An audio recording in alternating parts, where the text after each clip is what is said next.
Hi friends, బాగున్నారా అండి? అందరూ బాగుండాలి, అందులో నేను ఉండాలి. ముందుగా అందరికీ శ్రీరామ నవమి శుభాకాంక్షలు.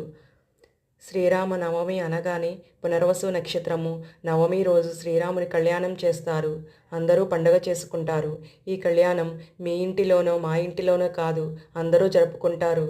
దేవుని కళ్యాణానికి అందరూ పెద్దలే కదండి. ఇక్కడ మాగుడివాడలో లక్ష్మీనగర్ కాలనీలో ఉన్న శ్రీరాముని కళ్యాణం ఇది. సీతారాముల వారి పెళ్లికి ముందు ఎదురుకోళ్ళు అందుకుని పానకం తీసుకుంటున్నాము. అందులో మేము కూడా భాగస్వాములం అయ్యామండి.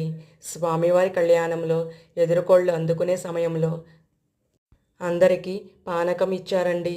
స్వామి అమ్మవార్లని పెళ్లిపీటల మీద కూర్చోబెట్టడానికి తీసుకువస్తున్నారు. ఇక్కడ స్వామి అమ్మవార్ల వంశముల గురించి గొప్పగా వివరించారు. ఆ సీతారాముల వారి ఆశీస్సులు మీ అందరికీ ఉండాలని మనస్ఫూర్తిగా కోరుకుంటున్నానండి. Please like, subscribe.